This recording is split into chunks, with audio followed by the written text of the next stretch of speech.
اگر پیپر نہیں ہیں اپنے ملکوں کو واپس چلے جاؤ، روٹی وہاں پہ ملے گی، لیکن دو نمبری نہ کرو، خاص طور پہ ایسی حکومت کے ساتھ جو تمہاری خیر خواہ ہو، تمہاری ہمدرد ہو۔ کسی بچی کو دھوکہ دینا کہ میرا پیپر بن جائے، میرے کاغذ بن جائیں، جھوٹ بول کے 7 بر اعظم بچا لو، گھاٹے کا سودا ہے۔ سچ بول کے سب کچھ ضائع کر دو، نفع کا سودا ہے۔ ہم نے پیسہ نہیں بچانا، ہم نے سچ کو بچانا ہے، ہم نے جھوٹ نہیں بولنا ہے۔ اگر ہمارے اوپر ٹیکس بنتا ہم دیں گے، میرے پیپر غلط ہے میں واپس جاؤں گا۔ مجھے ایک ساتھی نے بتایا کہ خاتون کا فون آیا، اس نے کہیں میرا بیان سنا کہ میں نے یہاں جھوٹ بول کے سیاسی پناہ لی ہوئی ہے۔ دیکھو ان لوگوں نے آپ کو پاسپورٹ دیے، آپ کو نیشنلٹی دی، آپ کو گھر میں ہر سہولت۔ کتنے لوگ ہیں جو فرضی لولے لنگڑے بن کے پیسے کھا رہے ہیں، 10 مکان بینکوں سے لے کر کرائے پہ چڑھائے ہوئے ہیں۔ اللہ کے پاس جانے کا کوئی ارادہ نہیں ہے۔ میاں بیوی کا ٹوٹ جانا بہت بڑی تباہی ہے، نسل کی بربادی ہے۔ اگلی نسل کو کچھ دے کے جاؤ۔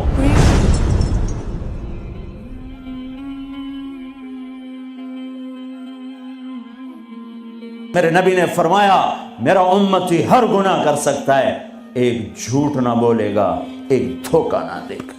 تمہارے پاس پیپر صحیح بن جائیں مبارک ہو یہاں رہنا، اگر پیپر نہیں ہیں اپنے ملکوں کو واپس چلے جاؤ، روٹی وہاں بھی ملے گی۔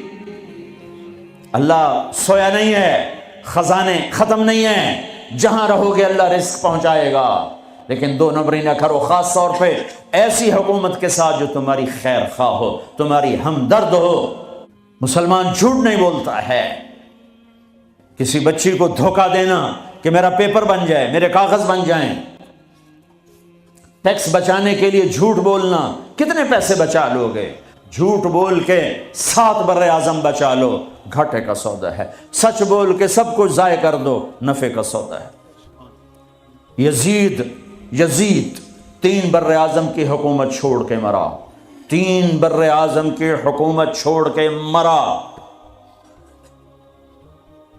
اس کا بیٹا معاویہ بن یزید رضی اللہ تعالی عنہ 22 سال کی عمر میں حکومت سنبھالی، 22 سال، پاگل پن کی عمر، 40 دن حکومت کی۔ سارا خاندان اکٹھا کر کے کہنے لگا میرے بھائیو، جس تخت کے نیچے حسین کا اور اہل بیت کا خون گرا ہو، میں اس تخت پہ لعنت بھیجتا ہوں، یہ ہے تمہاری حکومت، جس کو مرضی دے دو۔ 3 بر اعظم کی حکومت سچ پہ چھوڑ دی۔ ہم نے پیسہ نہیں بچانا، ہم نے سچ کو بچانا ہے، ہم نے جھوٹ نہیں بولنا ہے۔ اگر ہمارے اوپر ٹیکس بنتا ہم دیں گے، میرے پیپر غلط ہے میں واپس جاؤں گا۔ ٹھیک بنانے کی کوشش کرو، جھوٹ بول کے سیاسی۔ مجھے بڑی خوشی ہوئی کہ میری محنت سے اگر ایک بھی کوئی دانہ وصول ہو گیا تو میری محنت کامیاب ہے۔ مجھے ایک ساتھی نے بتایا کہ ایک خاتون کا فون آیا، اس نے کہیں میرا بیان سنا کہ میں نے یہاں جھوٹ بول کے سیاسی پناہ لی ہوئی ہے، تو میں نے بیان سنا ہے، اب میرا ضمیر مجھے کاٹتا ہے، تو میں اب کیا کروں؟ میں نے کہا واپس چلی جا۔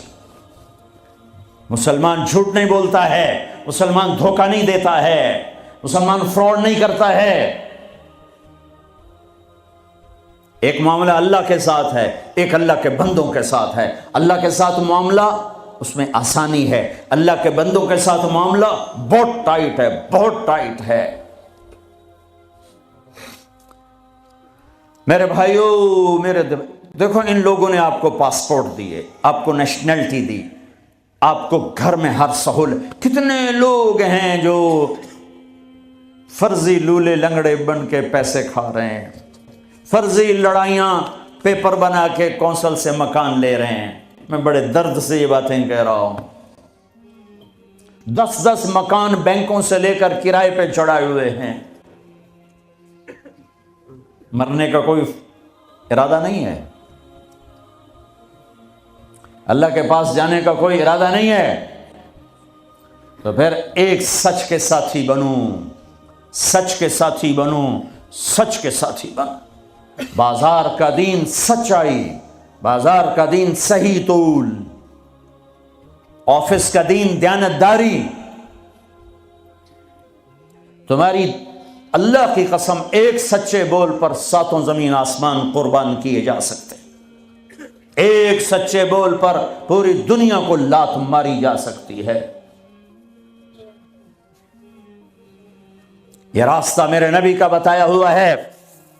پھر اب تمہاری نسلیں یہاں آباد ہو چکی ہیں، پھر آپس میں بھی اختلاف ایک مذہبی ہے، ایک گھر کے اندر میاں بیوی میں ہوگا، باپ بیٹے میں ہوگا، ساس بہو میں ہوگا، سسر بہو میں ہوگا، بھائی بھائی میں ہوگا، وہاں بھی محبت کو لانا، محبت کو لانا، محبت کو لانا، درگزر کرنا۔ میاں بیوی کا ٹوٹ جانا بہت بڑی تباہی ہے، نسل کی بربادی ہے۔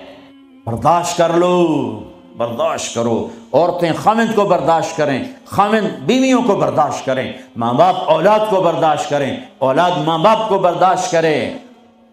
ایک کام کر لو تمہارے گھر جنت بن جائیں گے۔ اللہ کی قسم، سونے چاندی سے گھر جنت نہیں بنتے، زبان کا بول میٹھا کر لو، گھر جنت بن جائیں گے۔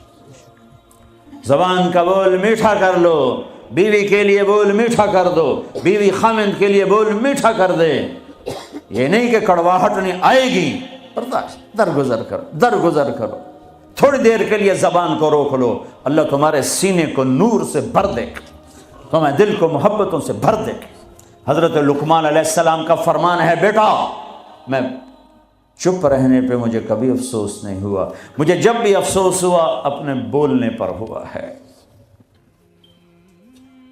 اگر اپنے گھروں کو نبی والے نمونے پر لانا ہے تو اخلاق سے آئے گا، عبادت سے نہیں۔ عبادت فاؤنڈیشن بنائے گی۔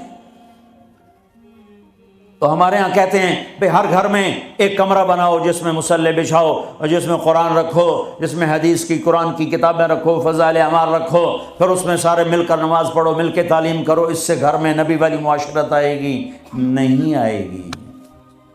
ویسے ہی تمہارے گھر مرغی خانے تو کمرہ فارغ آؤنا کہ تھو ایڈے ایڈے گھر، پوڑیاں چڑھ لائے بندہ وہیں تھک جاندہ۔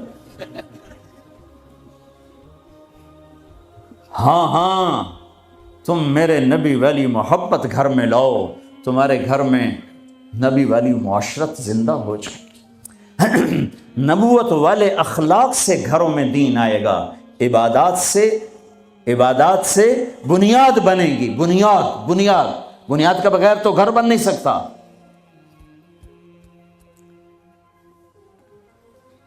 جو آگے گھر میں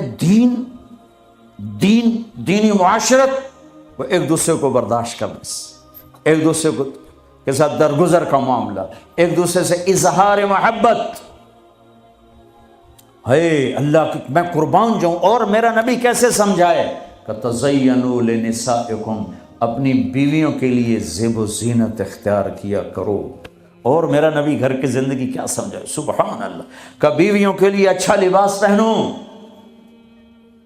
اور عورتوں کو سمجھایا اشارتاً، بڑے خوبصورت انداز میں، کہا جنت کی حور اپنے خاوند کے لیے ایسے میک اپ کرے گی جیسے ام سلمہ میرے لیے کرتی ہے۔